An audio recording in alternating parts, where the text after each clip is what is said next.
Bom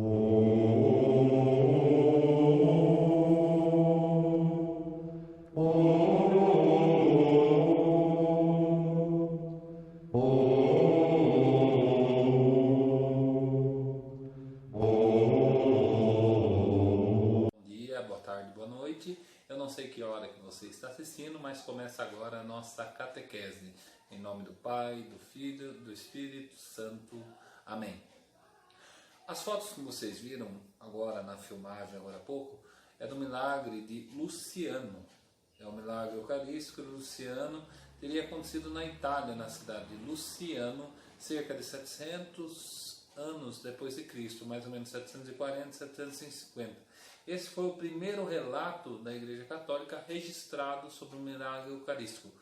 Até hoje, aquele pão transformado em carne e sangue, ele é conservado naquele ostensório onde vocês viram. E o cálice de cristal também ele permanece lá para as pessoas verem e comprovar. Para a gente falar sobre o milagre eucarístico, vamos voltar lá no tempo. Quando começou o fato de Eucaristia ser conhecido como Eucaristia, o pão vivo descido do céu. Muitos vão se lembrar de quando, talvez no ano passado, eu falei sobre maná.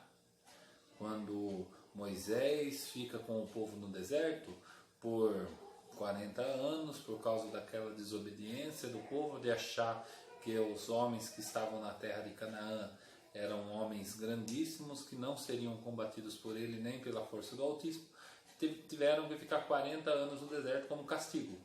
E durante esse castigo, eles ficaram andando em círculo, sendo caçado e também caçando. Tiveram diversas guerras e tal. Mas vamos falar sobre maná. O maná, ele aconteceu um pouco depois de algum tempo que eles já estavam no deserto. Houve um período em que eles tiveram fome. E eles chegaram a Moisés e pediram para ele interceder a Deus, pedindo algo para eles comer. Naquele dia, começou a cair durante a noite sobre a relva flocos de pão, como se fosse hoje a hóstia, floquinhos de pão. Tinha um gosto de mel, um gosto maravilhoso, no qual eles nunca tinham comido algo parecido. Aí começou a origem do maná. Mas, como sabe, o povo não ficou feliz. Continuou reclamando, falando: a gente não aguenta mais comer pão.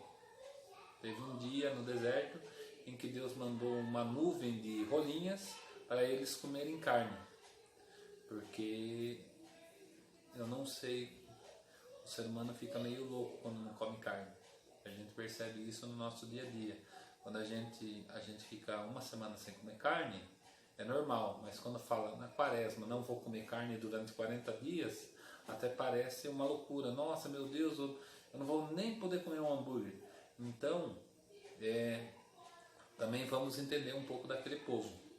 E com o tempo, foi sumindo o maná, porque eles foram conseguindo os seus alimentos quando eles chegam na terra prometida. O maná, ele é tão sagrado que quando eles fazem a Arca da Aliança, eles colocam lá um maná, um floco de maná, para também representar ali o pão vivo caído do céu. E Jesus, mais para frente nos Evangelhos, vai falar que o povo comeu o maná, mas morreu. Mas aquele que comer o seu corpo e beber do seu sangue não morrerá, mas viverá para sempre. O que ele quer dizer com isso? Que pela fé, pelo ato da fé, através da fé, o pão deixa de ser pão e se torna o corpo de Cristo. E o cálice, o vinho, deixa de ser vinho e se torna agora o sangue de Cristo.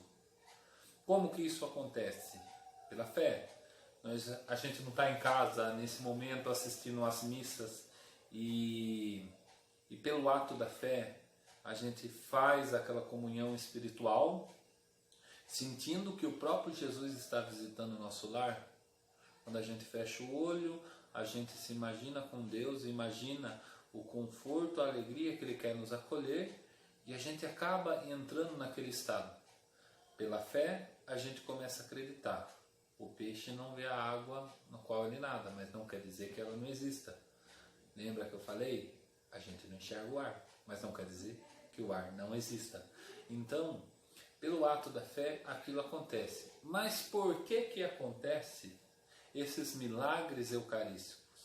Para começar, o primeiro milagre eucarístico, eu lembro num rebanhão, e mais para frente vocês vão participar, rebanhão do Crisma, onde o Dom Eduardo, o nosso bispo da época, ele perguntaram para ele: qual foi o maior milagre que você já presenciou? As crianças estavam esperando que ele falasse: eu vi um morto ressuscitar, um paralítico andar, um surdo ouvir, um mudo falar, um cego enxergar. Não.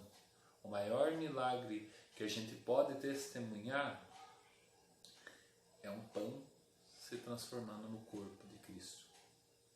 Então o milagre já começa ali. O maior milagre eucarístico é um pão se transformar em sangue. No tempo que eu era ministro em outra comunidade,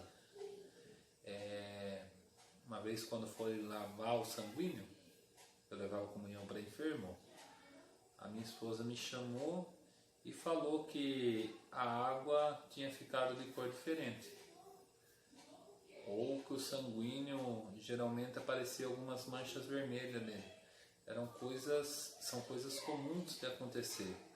Eu particularmente nunca vi a hóstia se transformar em sangue, mas em relatos e fatos científicos comprovados, a hóstia acabou se transformando, fazendo esse milagre eucarístico, transformando em sangue ou carne. Um tempo atrás, na Argentina, presenciado pelo nosso Papa Francisco, no tempo que ele era bispo de lá, se transformou um pedaço de hóstia que caiu no chão. Quando acontece isso, o ministro ou imediatamente ele comunga, ou ele guarda e dissolve na água para jogar nas plantas. É assim que acontece, para as plantas e algo vivo. Ele guardou aquela Eucaristia para saber o que ia fazer com ela, e ela acabou se transformando. Pegaram uma molécula dela para fazer uma análise sobre sobre o que espécie que era aquilo, e comprovaram que aquilo fazia parte de um músculo do coração, mas de uma pessoa que sofreu uma imensa tensão, uma imensa agonia antes de morrer. Gente, quando eu vi esse relato, eu fiquei extremamente arrepiado, porque o cristão, ele pergunta demais. E tem que perguntar. Quando vocês tiverem dúvidas, perguntem mesmo. Nem que coloque a gente no parário. Eu estou aqui numa quina. A quina de uma parede e com a outra parede. Coloque a gente num bico sem saída. A gente responder as perguntas